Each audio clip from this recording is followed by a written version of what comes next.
This is the Get Healthy 360 podcast, where we discuss topics related to your physical, mental, psychological, and spiritual health.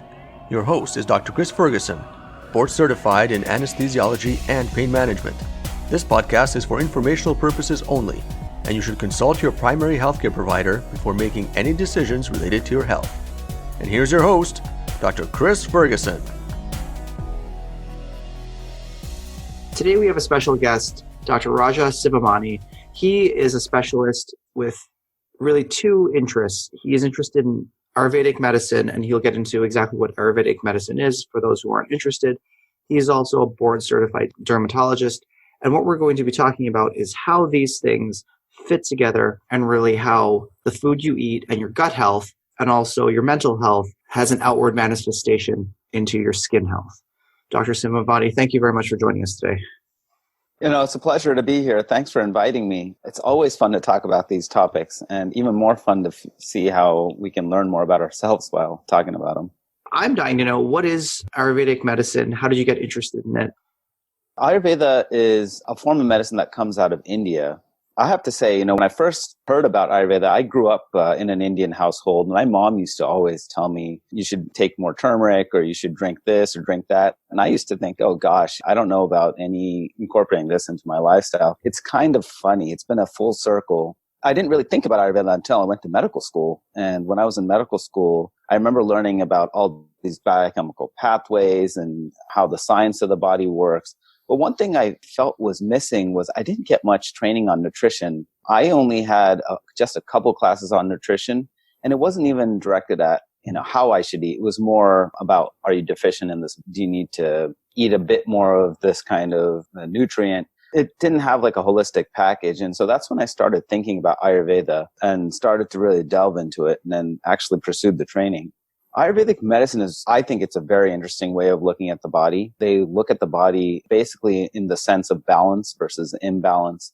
And then they describe those imbalances. First of all, the whole point is that we all have a harmonious state, a place where we find what we say equilibrium or harmony.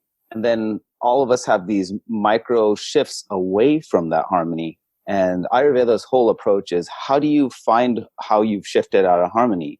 And then how can you get that person back into balance? And there's a bunch of ways that we talk about what it means to be imbalanced. But that's really the whole point of Ayurveda, is to take someone, if they've moved out of balance or have a tendency to move out of balance, how do you get them back into balance? It's definitely a slightly different approach from the classical Western approach in medicine. But actually, there's a lot of bridges there I've found to be fascinating to explore. And then on the flip side, can you give a little bit of a background into what a dermatologist is, or interest that you have? Because I think the general perception is that dermatologists, you kind of pop zits and that's really your main interest, but it's this whole very complicated specialty that specializes in the skin. I know, it's very true that you bring that up. I mean, if anyone's watched Grey's Anatomy or Scrubs, it's definitely, we're not all drinking watermelon water or just looking at people that are just about to sunburn, writing little prescriptions. Yeah, I think dermatology is one of the coolest fields. Of course, I'm biased. We go through medical school first, so that's 4 years of training. And then we have 4 years of residency, and then we finally become a dermatologist. And dermatology spans quite a lot of different demographics, different types of people. We see everyone from the very, very young to the very old. There are medical things like, yes, acne is one of them, but we also see psoriasis. We'll see things like lupus. And then we'll also take care of skin cancer. So we do surgery. We can also, when we do surgeries or if we do biopsies, you can look at the actual tissue and look at the cells under a microscope. So that part's pathology. And then we kind of combine it all together and also come at it from a psychological perspective, because a lot of dermatology is psychology. And of course, with psychology comes the whole notion of cosmetics and how you interact with society around you. And so dermatologists really do medicine, surgery, and cosmetics, and we roll it all together. So I think it's a really fun field. And it's one of those specialties that most doctors, unless you're a dermatologist, really, you're not going to have that depth of understanding of the skin. But I would say almost every disease has a manifestation in what your skin looks like. Yeah, I think the skin is so complicated and so complex, yet it's right there. It's so easy for you to just see it.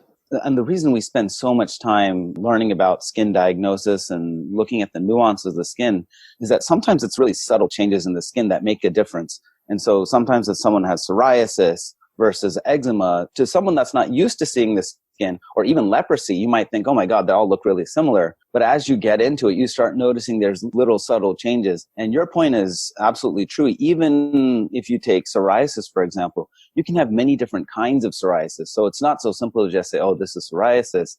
You have like 4 or 5 different variants. And we spend a lot of time trying to learn all of these different variants. And you know what's funny? I have to tell you, I never realized how many Latin terms I'd have to learn. I didn't realize I was going to be taking a foreign language as part of becoming a dermatologist. But we have a lot of diagnoses too. I think it's something in the order of greater than 5,000 to 10,000 different diagnoses that you can put together. It's definitely a lot of little complex patterns and whatnot. But I think that's also part of the real interesting aspects of dermatology. I mean, there's so many little nuances that we have to think about.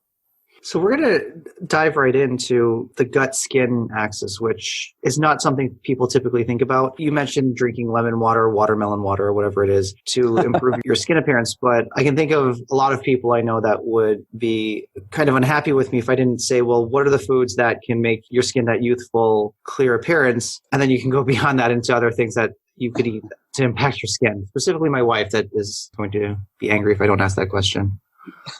Well, you know, a lot of traditions, from traditional Chinese medicine to Ayurvedic medicine, they've looked at the body as a holistic approach. So it's not just the skin on the outside and the rest of the body on the inside. A lot of it is thought to be that what you eat then shows up and reflects on your skin. And this is the area that I've been studying, but I think it's really interesting looking at nutrition and looking at how now there's a lot more knowledge about the gut and the gut microbiome and gut health. But I think one small example that a lot of us now are starting to understand, take, for example, acne. A lot of people used to wonder, does dairy make an impact or not? Now we're starting to learn more and more that if you eat dairy, especially low-fat milk, it can make your acne worse. And that really, I think, started to heighten our understanding around the fact that what we eat does matter. There's some really cool things, too, that are coming out now. So if you eat foods that are really colorful, as an example, squashes, pumpkins, things that have purples, yellows, oranges, they have what's known as a nice chemical known as carotenoids. It's a whole group of plant-based chemicals. And plants make all these really interesting chemicals. And turns out, if you eat more and more of these kind of colorful vegetables, a lot of those chemicals can then show up on the skin and give you what's known as a food tan. And if you eat them at high enough rates, they can even help your ability to fight off what we call oxidative stress in the skin, so that you can have a bit more of a youthful look.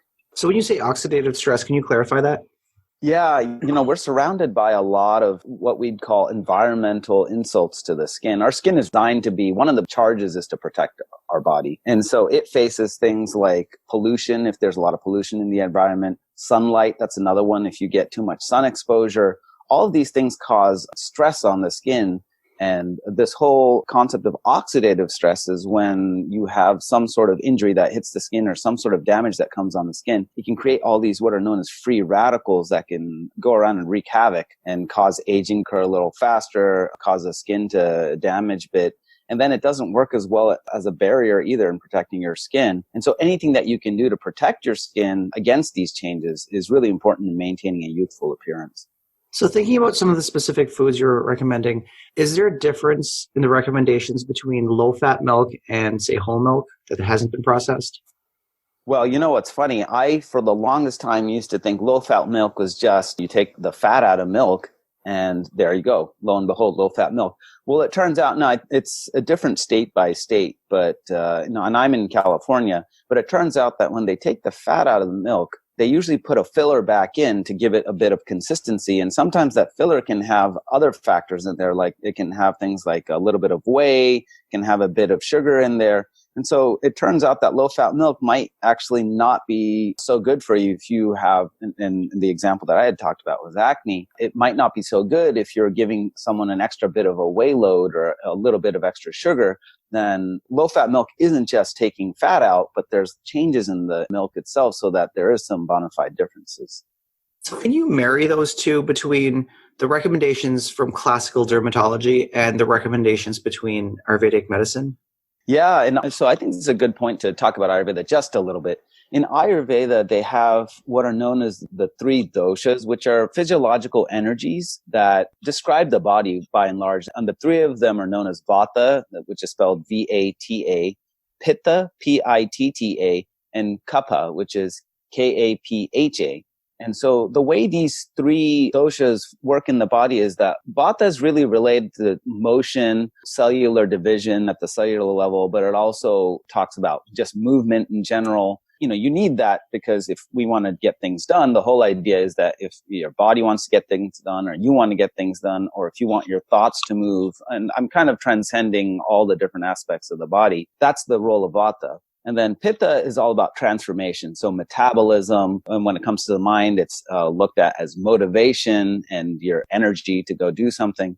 And then Kapha is more structure. So when it comes to the body, it's things like the bones, the collagen in your skin, just what makes up your body. And then in the mind, it also is more about steadfastness, loyalness. So there are all these concepts that cross over. And milk is known to bolster things like kapha. And unfortunately, acne is already an imbalance in what are known as pitta and kapha. So when you're adding more imbalance to an imbalanced state, that can make acne worse. Now, that's the Ayurvedic perspective on this. And that's been around for over 5,000 years because Ayurveda is over 5,000 years old.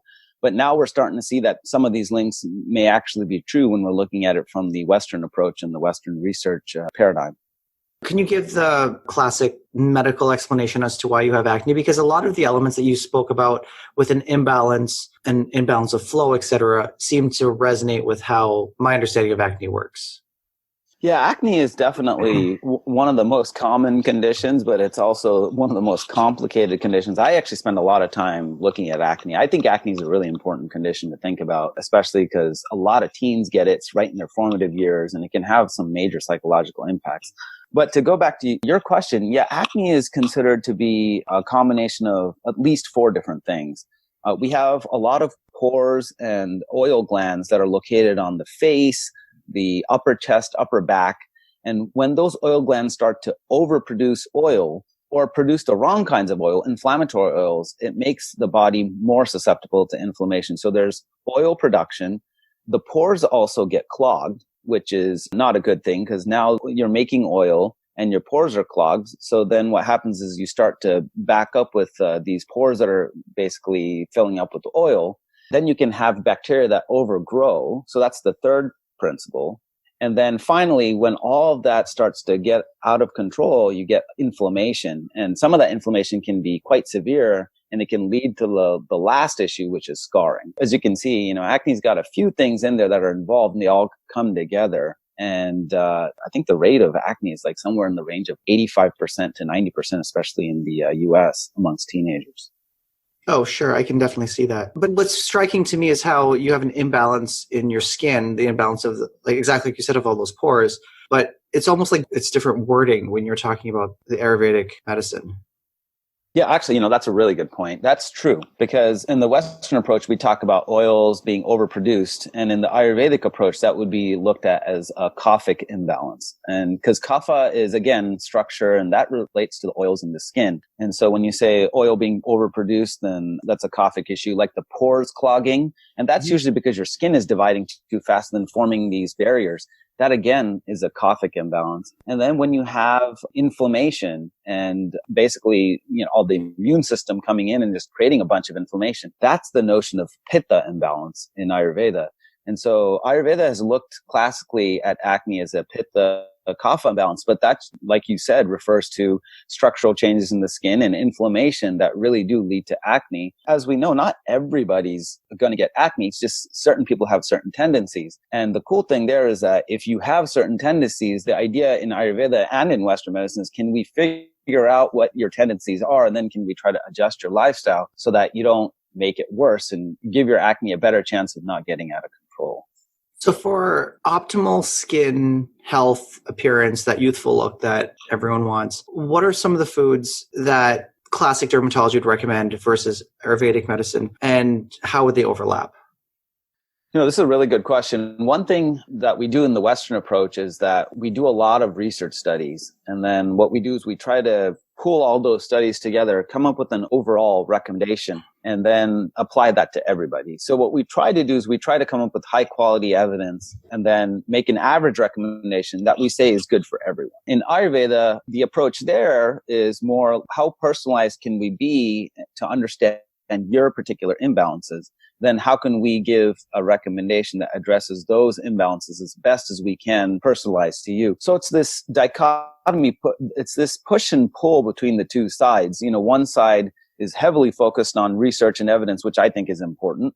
But then the recommendations can become very average. So when we start thinking about foods, one of the areas where I would say dermatology has focused a bit more on has been supplements and things that can be really studied in detail. I guess when it comes to acne, there are some early evidence now, early studies starting to show that things like the Mediterranean diet can be helpful when thinking about acne. Still, we don't have a lot of studies when it comes to nutrition and skin, and that's what we're hoping to work more on. Mediterranean diets focus on things that are low glycemic index, meaning it doesn't have as much sugar, it doesn't cause your insulin to spike as much, and also looking towards eliminating dairy as much as possible. From the Ayurvedic perspective, what if someone has pitta kapha imbalance in the skin, what you're trying to do is pick diets that are going to help balance that. And so what that means is don't eat pungent foods, don't eat many spicy foods. The recommendations would be more along the lines of things that are a lot of fiber, a lot of vegetables, and things that aren't going to be too heavy either. So Ayurveda would say reduce the amount of oils and fats that you're eating and focus more on things that are light and things that are a bit more astringent. So when we say astringent light, that's where you're looking at a more of a plant-based diet in particular, not something that's really heavy on the fats.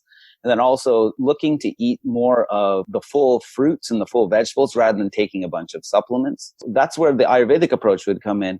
I think what's going to be interesting is that we start to look at how can we build the research together? How can we start to incorporate some overlaps? I will say one of the other cool things about Ayurveda is that there's a deep knowledge of herbs and herbology. A lot of people misunderstand Ayurveda to only be about herbs. Herbs is only one aspect of it, but there are some herbal approaches where they'll create herbal formulations using things like turmeric.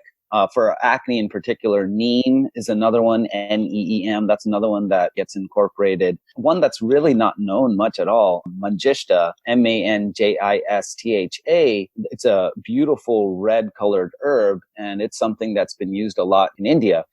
What I would say is, in general, you don't want to just start popping all these herbs. You want to go talk to someone that's knowledgeable about these. The idea being that when you're thinking about diet, these spices, traditionally known as spices, can be incorporated into your foods and also into herbal formulations as part of the plan when thinking about Ayurvedic approaches. And it's interesting, the more Western approach where they're looking really for population studies to say, on average, this particular food or intervention would be good for people in general. Whereas the Eastern philosophy is, well, that's great. It may work on average, but it doesn't work specifically for you. That concept resonates with me because I do pain management and there are guidelines and recommendations in general, but the way a particular person will react to a specific intervention or medicine sometimes is night and day different between two people. Yeah, that's so true. And, I will say, even amongst Western medicine, you probably find this too. When we're in a room with the patient, it's very hard to just apply a guideline. I think another thing that people might not realize, but may appreciate as they go and see their doctor, is that we do have to do a lot of what we say gray area decisions in the room based on a person's different tendencies and whatnot. So even though we have a lot of evidence, we still do have to figure out, hey, what works with this person, what doesn't. What I like with the Ayurvedic training is that it just gives me a bit more tools to work with when I'm trying to think about how do I personalize this person in the room? Because I'm sure even with pain management, it's hard to just say, hey, this is going to be the one thing that's going to work for you. And if it doesn't, then we got to figure something else out. And we're faced with that all the time because a lot of dermatology there are a lot of chronic conditions, require chronic management, chronic lifestyle changes, and it can be frustrating. Come in hoping, hey, I'll just make this one change and everything will go away. Sometimes it's not that simple. But we try to make it so that people can think about these things. I will say one of the things in Ayurvedic medicine that we really think about is even the mental approach. There are meditation tools, breathing exercises that can even help with stress. I also incorporate that when I'm talking to people about how to better get handle on not only skin condition, but how it affects them mentally. I think that's a really interesting segue to go from food into your mental health also has an impact on your skin health, reflection on your skin health.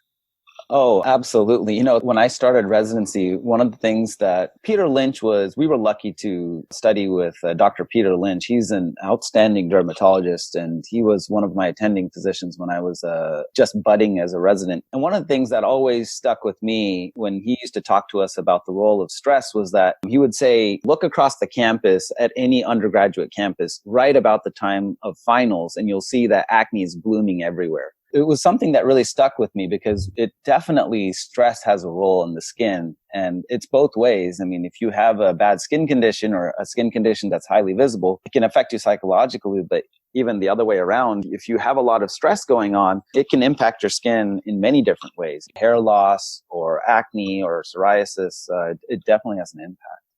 How do you have those conversations from both sides, from a classic dermatology standpoint, and then what would be the Ayurvedic recommendations to balance stress and worry?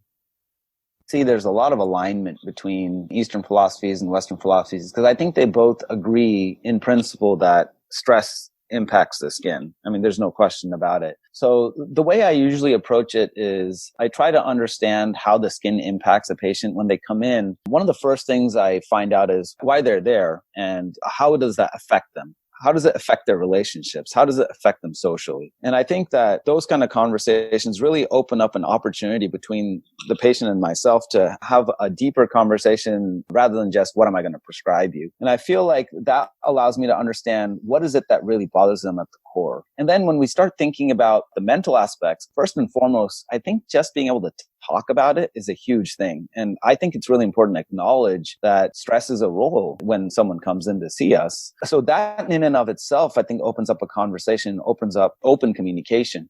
And then when I start talking to them about the stress itself, if they need tools, I really like to talk about meditation. I really like to talk about approaches to meditation, how they can do it. And not only that, just thinking about how they breathe. I mean, one small thing that we all do is we're all chest breathers usually. And in Ayurveda, what we think about, and this isn't specific to Ayurveda either, is to become stomach breathers. I mean, yes, we know that we breathe with our lungs, but this whole notion of breathing with anxiety rather than breathing with sense of calmness, it does make a difference. And I talk to my patients about that. And I think sometimes those simple little changes can make a huge difference.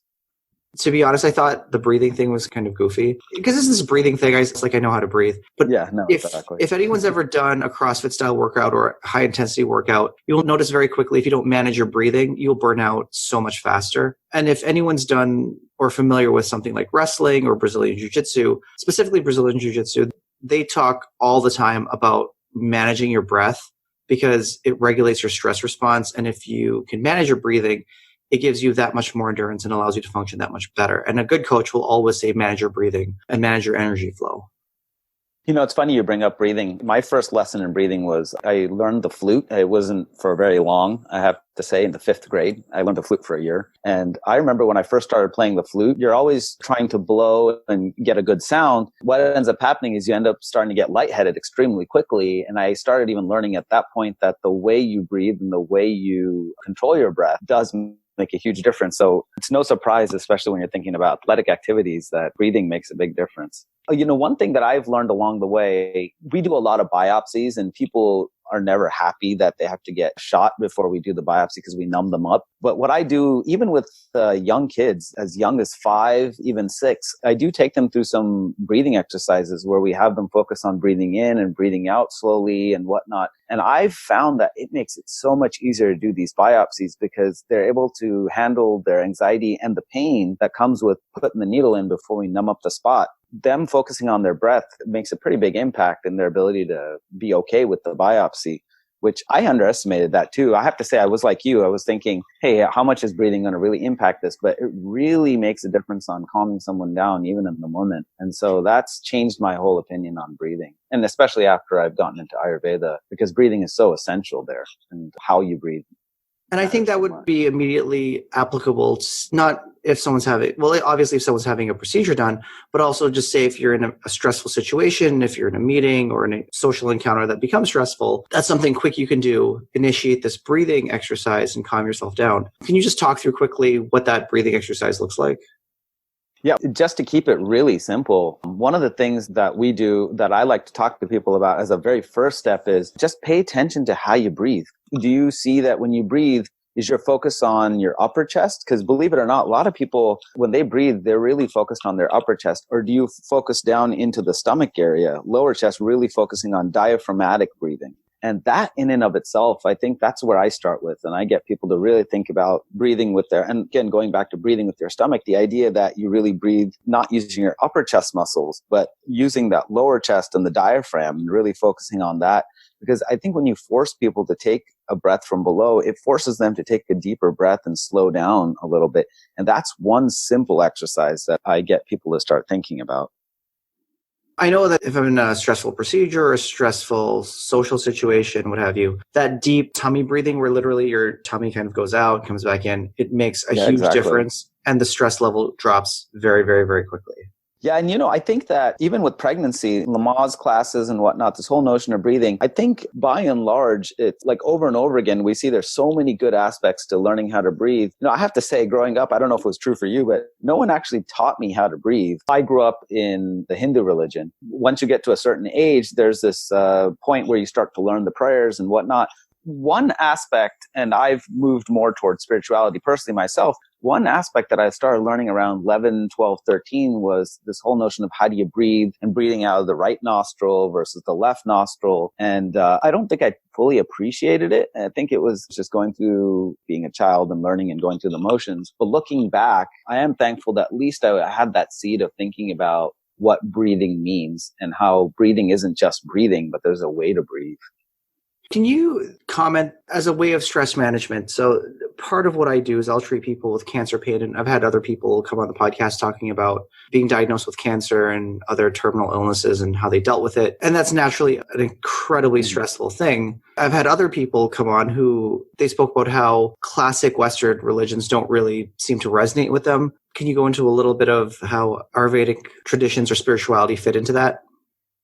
Yeah, actually, this is such a great question. This is a great point that you're bringing up. I don't always get a chance to get into this, but I think this is a really important area. So Ayurveda, again, going back to those three doshas, Ayurveda actually looks at life as being three different components as well. Like there are times where certain doshas dominate. And when you're young, it's thought of as the kaphic time in your life. Going back to what kapha means, that's that dosha that refers to structure, strength. It's a time of growth, a time of building, a time of tissue expansion. That's a time when little babies need milk. You need insulin to help you grow. And from the Western side, the whole point is there's a period of growth. And Ayurveda looks at that too. Then comes the middle portion, which you could say is like the early 20s to about the 50s, 60s. That's the pitta time of life. Okay, now you've had the chance to grow and now you're in that chance of transformation and you're able to not only impact change within your body, but impact change on your mind, impact change on your environment, impact change on the people around you, and really get to put forth your energy with, a lot of motivation, a lot of just gusto. And then comes the period of life, which is known as the Vata period of life. And that's where things are a bit more focused on. And Vata is composed of, and in Ayurveda, they have this notion of elements. When you translate to English, it loses a lot of its effect. The idea of the air element and the ether element, both of those elements are really focused on a time of reflection, a time of pensivity, really thinking about how things have gone and thinking about how you can impart that wisdom. But also built into that is the notion that now, this is a time where your body is going to start to break down naturally. You can't sustain that growth that was there in early childhood or even during the middle portions of your life. And now, you'll start to see the skin starting to thin. Your oil glands don't produce as much. So you have a tendency towards dryness, which is also in Ayurveda known as a Vata imbalance. There's a tendency towards graying of the hair, which is as Pitta continues on. It's thought that as Pitta goes out of balance and Vata takes over, then you have a bit of graying of the hair and your energy levels start to slow down, your sleep starts to change. In Ayurveda, there's this natural notion that aging is actually part of the process and it's actually embraced. You learn to understand that that is part of how we age. So in Ayurveda, this notion of anti-aging isn't always the approach. It's more healthy aging and understanding that we are going to go through a process of aging and we are going to go through a process of, I don't like to call it dying. I like to call it living, but just continuing to live well, but understanding that there is a process of slowing down and moving towards the end of life. And so end of life isn't feared as much in those scenarios. We do realize there's times when maybe end of life comes sooner than you are ready for. And of course, I think in any religion or any culture, that's never welcomed. But I will say the Ayurvedic approach allows for the aging process to be graceful. And I think that's a really important perspective to have. I think that's if standard religions aren't really resonating with people, having alternatives, and like you mentioned before, having a variety of things you can choose from is often very worthwhile. I will say one of the things that comes out of the Ayurvedic tradition, especially the Vedic traditions, and again, I'm setting religion aside because this doesn't happen, like Ayurveda, these are all standalone things. Yoga is thought of as the physical component of Ayurveda. Ayurveda is more the diagnostic, lifestyle management. But when you think about yoga and being yogic, there is that whole physical component. And in yoga, there's so many different kinds of yoga too. For example, the hot yoga that's really taken, I think, the country by storm. We don't recommend that for people that have rosacea or acne. You can put your pitta out of balance, the heat component in your body out of balance. And then as you kind of go through the different stages of life, there are different kinds of yoga that can be useful to help bolster the imbalances that naturally would form over time. Not only is it to just say, oh, you should age gracefully, but there's actually some practical measures that you can take to help you age gracefully. Well, that's an interesting thing to think of, as yoga is not just a standard intervention, but there are different types of yoga that would maybe be more beneficial than another type of yoga.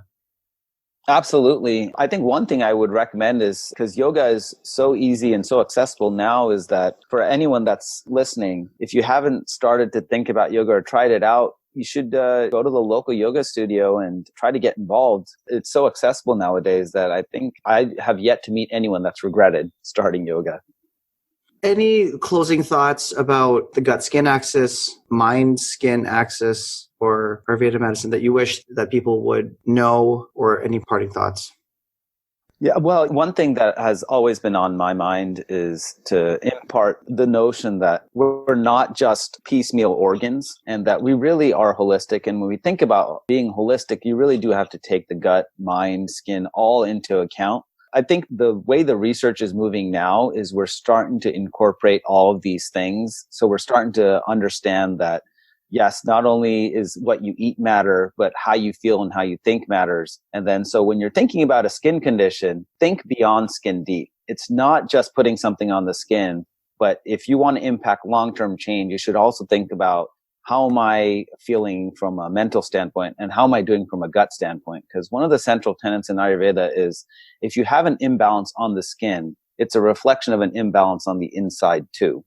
And so if you do have an imbalance on the skin, that means there's other things going on within you. So I think it's important to always continue to think of ourselves as full beings. We're not just one organ. And that's what I hope to impact with my patients, is for them to understand and feel empowered that treatment is going to go beyond just a skin treatment. There's only one of you, and the world is a large place. So if someone wants a more, like you recommended, a more tailored approach where someone sits down with them, they talk to them, and then give very specific and tailored recommendations regarding, say, yoga and food and breathing exercises, etc., how would they learn more about Ayurvedic medicine? Well, with Ayurvedic medicine, I think there's more and more resources now online. And when it comes to yoga, there are so many yoga studios around. I think the first thing I do tell people, if you have a concern with your skin, please do try to see a dermatologist for starters, so that there needs to be a diagnosis or whatnot, that you get a really accurate diagnosis that's made. And then when it comes down to thinking about going beyond that, what I would say, it does take a village. It does take many different practitioners to come together. I tell people that when it comes down to nutrition, I can have some conversations, but it's really important for them to maybe get in touch with the dietitian. We have resources where I have dietitians that I can refer to, traditional Chinese medicine practitioner. I think the idea is that there is a community out there, and look around and see who's in that community in your neighborhood, where you live. These things are much more accessible than you might realize. And you can even look online and start to get resources about Ayurveda or about yoga that can just get you to start thinking about the process of taking it to a holistic step. That's a very well thought out. I really appreciate the response of It Takes a Village, and really you need a variety of people to come together who are experts in their field to give you the best care for whatever ailment you have. Absolutely. Yeah, we all got to work together. There's a lot of experts out there. We just got to all talk together and work together. And we're all patients too. I think that's the central point of the whole thing. Well, Dr. Sivamani, thank you so much for taking the time. Any social media contacts you have, we'll post. Do you want to discuss them? And then we'll post them in the show notes so people can get in touch with you. I appreciate that. First of all, let me say it's been a pleasure talking about this. I think it's a fascinating area. One of the websites that we've been working on to educate the other professionals, but the general public can always come in and read articles on there as well, is learnskin.com. That's an area where we put up high quality videos, high quality articles so that people can start thinking about the holistic approach when it comes to skin and beyond. And then in terms of social media itself, I have not released my social media yet, but we are going to be releasing a website called Jiva Factory. And it's just going to be looking at what are some holistic approaches. So stay tuned. I should be deploying that. And the website you said was Live Skin? Learn Skin. Oh, Learn Skin. Yeah, Learn Skin. LearnSkin.com. And I will say, I'm going to recommend everyone be very careful with what they're getting off the internet. So I definitely appreciate you putting up a website that people can go to knowing it's coming from a legitimate board certified dermatologist. So you can trust the information you're getting versus information that's put up by someone with really no medical background. The information you're getting might be useless at best and harmful at worst. Yeah, no, I will say on that website, it's not only myself, but actually it's a whole community of integrative medical practitioners. We have traditional Chinese medicine practitioners, naturopathic doctors, Ayurvedic practitioners, and then physicians, dermatologists, and we all come together in peer review. We try to make it so that it's both integrative, but also scientifically accurate as much as possible so that, like you said, credible information is sometimes hard to find on the internet. So we're trying to do our part to help bring credible information out there. Awesome. Well, again, thank you so much for taking the time. Okay, thank you. Appreciate it. Thank you for listening. If you enjoyed this podcast, please subscribe and visit the Get Healthy 360 Facebook page. We are always looking for feedback and new story ideas. Thanks again, and see you next time.